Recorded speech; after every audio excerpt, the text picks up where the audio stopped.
আসসালামু আলাইকুম।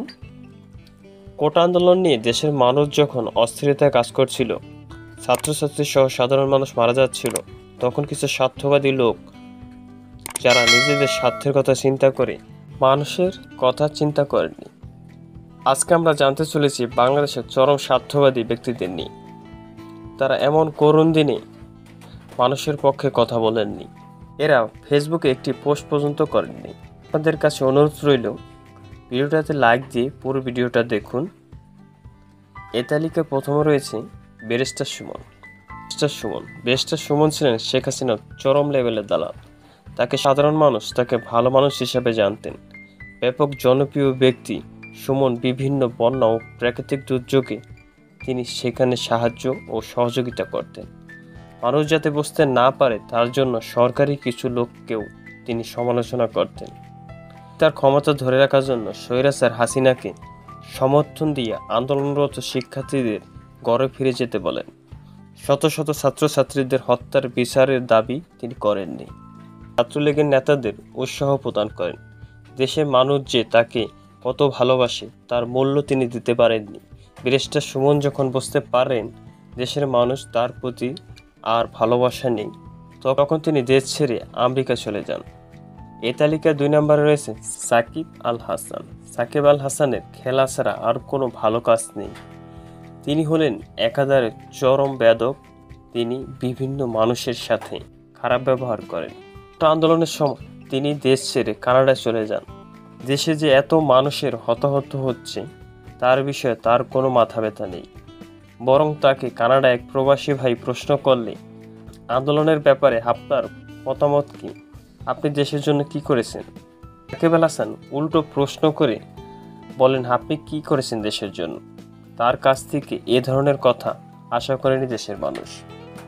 তিনি শেখ হাসিনার সমর্থন নিয়ে নির্বাচন করেন, সংসদ সদস্য হন। ক্ষমতার জন্য অন্যায় অত্যাচারকে সমর্থন দিয়ে গেছেন। স্বার্থবাদী সাকিব আল হাসানের কাছে মানুষের দুঃখ কষ্টের কোনো প্রকার মূল্য নেই। ক্ষমতা ও টাকা পয়সা তার কাছে সব। এ তালিকায় 3 নম্বর রয়েছে ফারাজ করিম চৌধুরী। তিনি বিভিন্ন সময় প্রাকৃতিক দুর্যোগের সময় মানুষের পাশে দাঁড়িয়েছেন, যার কারণে তিনি জনপ্রিয়তা পেয়েছেন ব্যাপক। কিন্তু কোটা আন্দোলনের সময় ছাত্রছাত্রীদের পাশে কোনো রকম কথা বলেননি। তার বাবা আওয়ামী লীগের সমর্থন নিয়ে সাজানো নির্বাচনে এমপি হন। বন্যা এলে তিনি বিকাশ নাম্বার দিয়ে আসতেন এবং মানুষের সাহায্যের কথা বলে ভণ্ডামি করতেন। মুখোশধারী এই নাট্যবাজ ব্যক্তি মানুষকে বোকা বানানোর জন্য তার মাকে দিয়ে ফেসবুক লাইভ করেন, তাতে কোনো লাভ হয়নি। এ তালিকায় 4 নম্বর রয়েছে তৌহিদ আফ্রিদি।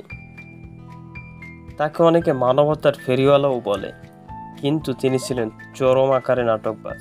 বন্যা আসলেই মানুষের পাশে দাঁড়াতে দেখা যায়, কিন্তু কোটা আন্দোলনে ছাত্রছাত্রীদের পক্ষে কোনো প্রকার মন্তব্য করেননি।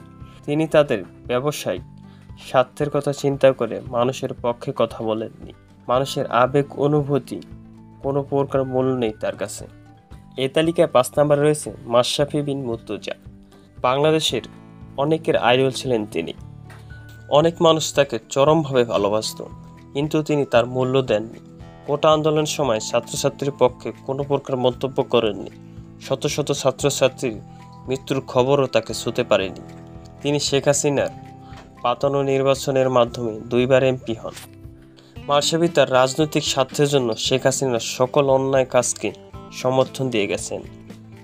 দেশের মানুষ তার কাছ থেকে এ ধরনের কার্যকলাপ পছন্দ করেনি। এই তালিকায় 6 নম্বরে রয়েছে চঞ্চল চৌধুরী। তিনি ছিলেন অভিনেতা হিসাবে ব্যাপক জনপ্রিয়, কিন্তু কোটা আন্দোলনের ব্যাপারে তার কোনো প্রকার মন্তব্য দেখা যায়নি। তিনি শেখ হাসিনা সরকারকে সমর্থন দিয়েছেন মুখ বন্ধ রেখে। মানুষের কারণে তিনি অভিনেতা হিসাবে পরিচিতি লাভ করেছেন, কিন্তু তিনি মানুষের ভালোবাসার মূল্য দিতে পারেননি। তার মতো স্বার্থবাদী ব্যক্তিদের ধিক্কার জানান ছাড়া আমার আর কোনো ভাষা নেই। এই হচ্ছে বাংলাদেশের চরম স্বার্থবাদী ব্যক্তিদের মধ্যে কিছু সংখ্যক লোকের নাম। কাজেই ভিডিওটা কেমন হলো অবশ্যই কমেন্ট করে জানাবেন, আর আমাদের ভিডিওকে লাইক দিয়ে চ্যানেলটাকে সাবস্ক্রাইব করুন।